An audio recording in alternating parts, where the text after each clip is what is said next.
आज हम निकल चुके हैं गंगोत्री से गौमुख की तरफ। पैदल का ये पहाड़ियों का रास्ता अति सुंदर। मेरा चश्मा टूट गया, अभी ऐसे छू रहे थे ना, ये वाला जो चश्मा है पावर वाला टूट गया। अब बताइए, ये पहाड़ पे चलना है गौमुख तक और चश्मा टूट गया। हाई वाला तो काम कर लेगा, लेकिन हाई वाला तो गया ना गया। अब क्या करेंगे बोलिए? अब ड्राइव करके इससे तो काम चल जाएगा, ड्राइव नहीं करना है, लेकिन ये तो गया। अब करेंगे, इसी में काम करना पड़ेगा। आधा रास्ता आ गए हैं, लोग तो थक गए हैं, लोग खाना खा रहे हैं, लेकिन हम तो चलते रहेंगे। हमको ये सब आदत है चलने का, पैदल हमको कोई दिक्कत नहीं है। समुद्र तल से 301,040 मीटर की ऊंचाई पर स्थित गौमुख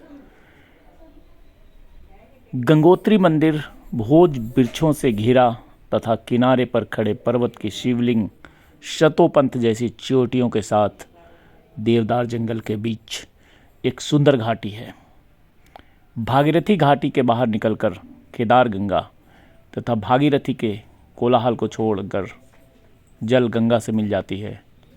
इस सुंदर घाटी के अंत में मंदिर है। मौसम काफ़ी सुहाना है और यहाँ न्यूनतम तापमान 6 और सितंबर के बाद तो यहाँ का रात काफ़ी सर्द हो जाती है। हम निकल चुके हैं पैदल इन खूबसूरत रास्तों पे, और ये खूबसूरत रास्ता वनस्पतियों की विशाल प्रजातियाँ हैं। यहाँ हिमालय का बलूत सर्वाधिक प्रमुख है। यहाँ बुरांस, सफ़ेद सेरो, स्वच्छ पेड़, सदाबहार पेड़, देवदार सब कुछ है। लेकिन जैसे जैसे हम गौमुख की तरफ बढ़ते जाते हैं, एक भी पेड़ के दर्शन नहीं होते हैं। गंगोत्री से जब हम यात्रा शुरू करते हैं तो शुरुआत में हमें कुछ भोजपत्र मिलते हैं, क्योंकि आगे जाते जाते ऑक्सीजन की कमी होती है, जिसके कारण से यहाँ पे पेड़ पौधे नहीं हैं। गंगोत्री अवस्था को एक नाम दिया जा सकता है। प्रेरणात्मक नाटकीय परिदृश्यों में शामिल है ऊंचे बर्फीले शिखर, जिसकी पृष्ठभूमि में है गहरी गढ़ी घाटियाँ, जहाँ सीरों और देवदार के पेड़ों के बीच झिलमिलाती नदियों का आगमन होता है। यह भौतिक दृश्य एक जादू बिखेरता है। सदियों से यह लाखों तीर्थयात्रियों को आध्यात्मिक उत्साह और हजारों साहसिकों को एक निरंतर चुनौती दे रहा है। यह हिमालय की श्रृंखला जैसे जैसे आप गौमुख के नज़दीक पहुंचते जाते हैं, एक अत्यंत ही रोमांच और खतरे का एहसास कराता है। ये जो रास्ते आप देख रहे हैं, पहाड़ ऐसा लगता है कि अपनी आगोश में हमें लेने के लिए तैयार बैठा हुआ है। पैदल हम इन रास्तों पे चलते जा रहे हैं, निकलते जा रहे हैं, परंतु कभी कभी कुछ पर्वतारोही मिल जाते हैं जो आपस में बात करते हुए, रास्ता पूछते हुए, ऐसा लगता है कि कोई तो मिला इन रास्तों पे, नहीं तो दूर दूर तक इन रास्तों पे कोई नहीं दिखता है। जब हम दिल्ली से चले और गंगोत्री पहुँचे तो हमारे मन में कोई प्लान नहीं था कि हमें गौमुख भी जाना है। अचानक ही ये प्लान बना और हम गौमुख के रास्ते पे निकल गए। हमें नहीं पता था वहाँ के खतरों के बारे में, वहाँ के वातावरण के बारे में। गंगोत्री से 19 किलोमीटर दूर 3,892 मीटर की ऊंचाई पर स्थित गौमुख गंगोत्री ग्लेशियर का मुहाना तथा भागीरथी नदी का उद्गम स्थल है। कहते हैं कि यहाँ के बर्फीले पानी में स्नान करने से सभी पाप धुल जाते हैं। हम भी निकल पड़े हैं उन बर्फीले पानी को ढूंढने के लिए और उनमें स्नान करने के लिए। गंगोत्री से यहाँ तक की दूरी पैदल या फिर खच्चर पे आप कर सकते हैं। चढ़ाई उतनी कठिन नहीं है।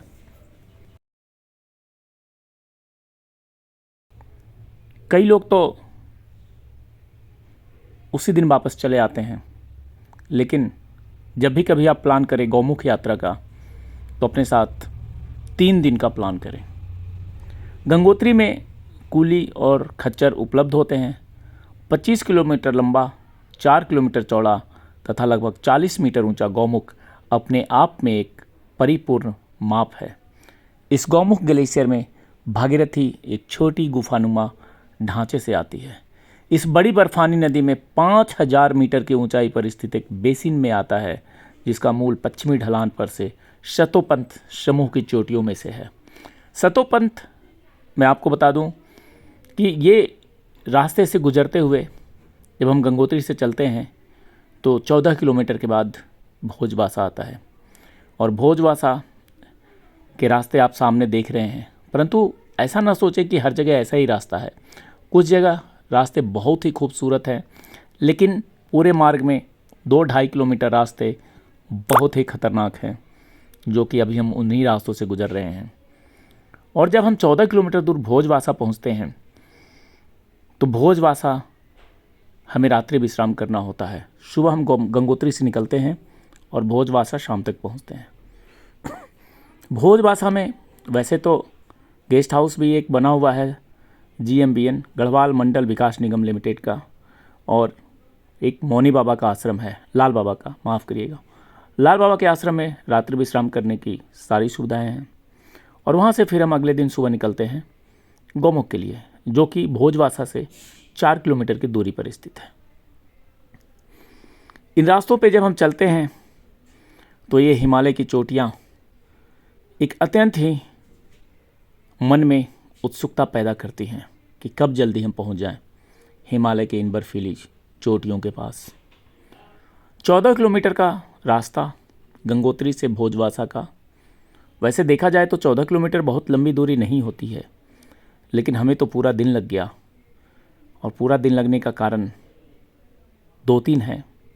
इतना खूबसूरत जगह है कि हर जगह फ़ोटोग्राफी वीडियोग्राफी अपने कैमरे से हम करते जा रहे थे। पैर भी थक रहे थे क्योंकि पैदल चलने की आदत नहीं थी। और जैसे जैसे हम हाइट पे पहुंचते जाते हैं ऑक्सीजन की कमी होती है। तो जाने से पहले अपने साथ कपूर रख लें, कपूर को सूंघते हुए आप आगे बढ़ सकते हैं।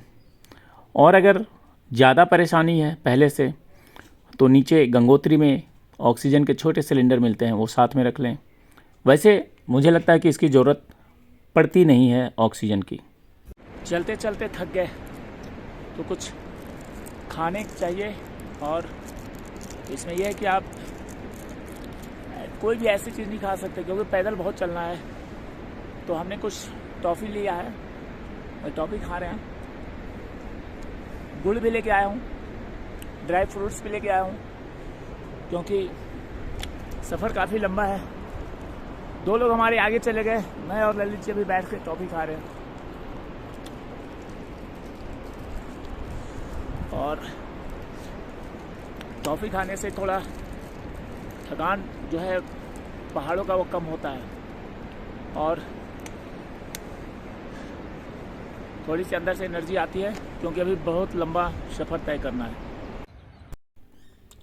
गंगोत्री का गंगा जी मंदिर समुद्र तल से 3042 मीटर की ऊंचाई पर स्थित है। भागीरथी के दाहिने ओर का परिवेश अत्यंत आकर्षक एवं मनोहारी है। यह स्थान उत्तरकाशी से 100 किलोमीटर की दूरी पर स्थित है, और गंगा मैया के मंदिर का निर्माण गोरखा कमांडर अमर सिंह थापा द्वारा 18वीं शताब्दी के शुरुआत में किया गया था। हम लगभग आधे रास्ते पहुंच चुके हैं, थक चुके हैं, बैठ जाते हैं जब थकते हैं तो थोड़ी देर के लिए आराम से बैठ करके निहारते हैं इन पहाड़ों को, इन हिमालय की वादियों को। और फिर जब ऐसा लगता है कि अब शाम हो जाएगी, हमें जल्दी पहुंचना चाहिए, तो फिर हम उठ करके चल देते हैं। और मैगी यहाँ मिल रहा है तो हमने सोचा कि थोड़ा सा मैगी खा लिया जाए, थोड़ा रेस्ट भी हो जाएगा। और पानी हम भर लेते हैं, क्योंकि इन रास्तों में पानी हमने सिर्फ जो झरने हैं, जो हिमालय की चोटियों से जो झरने आ रहे हैं, और वो पानी काफ़ी ज़्यादा मिनरल्स विटामिन्स युक्त वो पानी है। तो उन पानी को भरते हुए और पीते हुए हम आगे की तरफ फिर से निकल गए। और मैं आपको कुछ और इन्फॉर्मेशन दे दूं, क्योंकि गंगोत्री मंदिर की यात्रा इस ट्रैक का एक मुख्य आकर्षण है। जब भी आप गंगोत्री मंदिर जाएं तो आप गौमुख का ट्रैक अवश्य करें, और जब भी आप इन रास्तों पे चलेंगे तो आपको एक अलग ही अनुभव मिलेगा, एक अलग ही अनुभूति मिलेगी। क्योंकि ये रास्ते है ही नहीं, ये रास्ते तो हिमालय की गोद में हैं।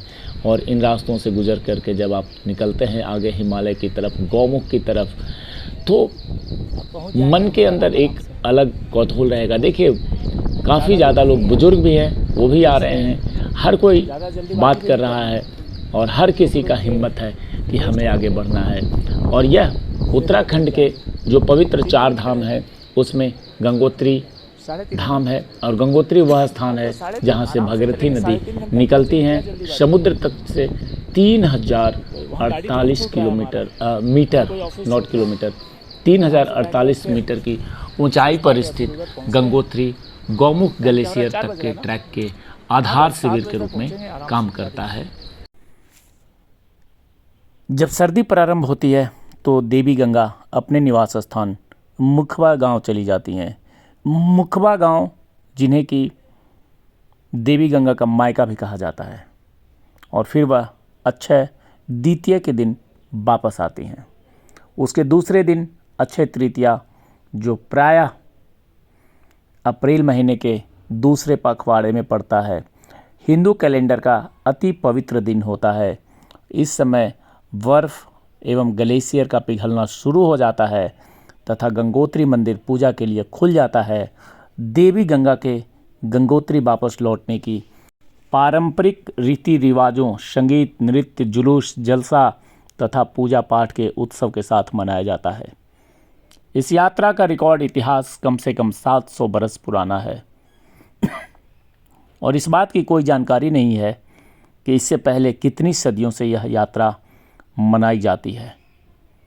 वैसे तो आप लोगों को ये जानकारी ज़रूर मिलती है कि कब कपाट खुल रहे हैं, लेकिन कपाट खुलने के, चारों धाम के कपाट खुलने के 1 सप्ताह पहले जो उत्सव होता है और जब भगवान के जो मूर्तियां हैं उन्हें जब वापस लाया जाता है तो वो कई गांव से गुजरते हुए नृत्य, गीत, संगीत के साथ बड़ी सवारी चलती है।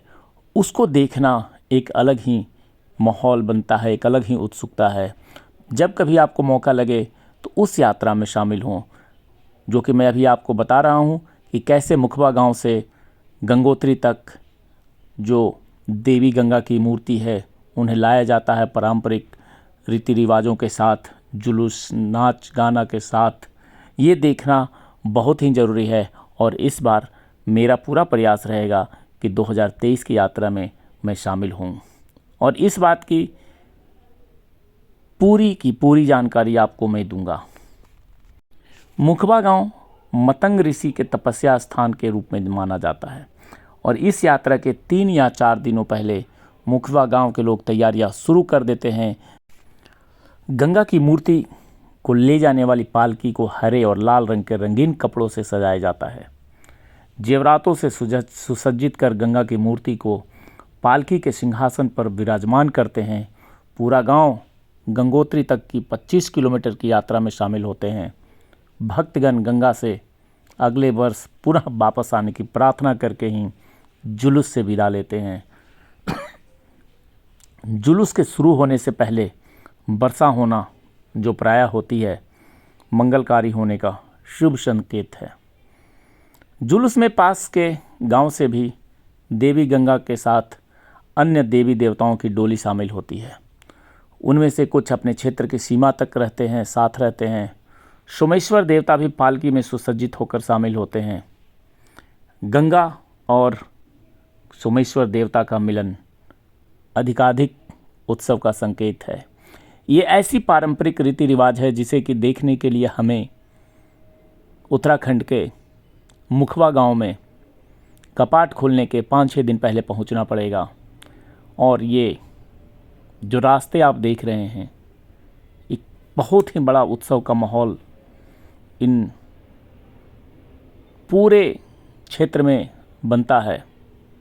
खैर अभी तो हम निकल रहे हैं गौमुख की तरफ। अत्यंत ही रोमांचकारी ये ट्रैक है।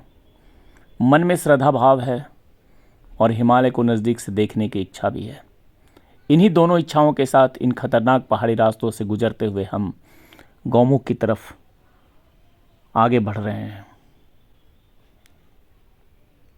मैं आपको और कुछ जानकारी दूं कि लोग जब मुखवा गांव से देवी गंगा की डोली निकलती है तो लोग अपने साथ में देवी देवताओं की प्रतिमा को लेकर के स्थानीय संगीत के धुन में नाचते थिरकते चलते हैं। जब दोनों पालकी सोमेश्वर देवता की और गंगा जी की दोनों की पालकी की यात्रा शुरू होती है तो इस जुलूस में सोमेश्वर देवता की अगवानी नेतृत्व में गढ़वाल स्काउट आर्मी बैंड पारंपरिक रीति रिवाजों में भाग लेते हैं, पारंपरिक संगीत बजाते हैं। रास्ते में लोग देवी देवताओं की पूजा करते हैं और भक्तगणों को जलपान वगैरह मुहैया कराने में मदद करते हैं। धराली गांव की सीमा पर सोमेश्वर देवता की यात्रा समाप्त होती है तथा गंगा अपनी यात्रा जारी रखती है। यात्रा के दूसरे दिन यह जुलूस गंगोत्री पहुंचता है तथा भक्तगण देवी गंगा के आगमन एवं स्वागत की प्रतीक्षा कर रहे होते हैं। विस्तृत रीति रिवाजों तथा पूजा पाठ के बाद मंदिर के दरवाजे खोले जाते हैं और गंगा की प्रतिमा को मंदिर में स्थापित किया जाता है। इसके साथ ही गंगोत्री मंदिर के दरवाजे पुनः लोगों के पूजा पाठ के लिए खोल दिए जाते हैं। इस प्रकार जब बर्फ़ जमना शुरू होने और यात्रा सीजन समाप्त होने पर पारंपरिक रीति रिवाजों और उत्सव के साथ देवी गंगा वापस पुनः मुखवा गांव चली जाती हैं और मुखवा गांव देवी गंगा का मायके भी कहा जाता है।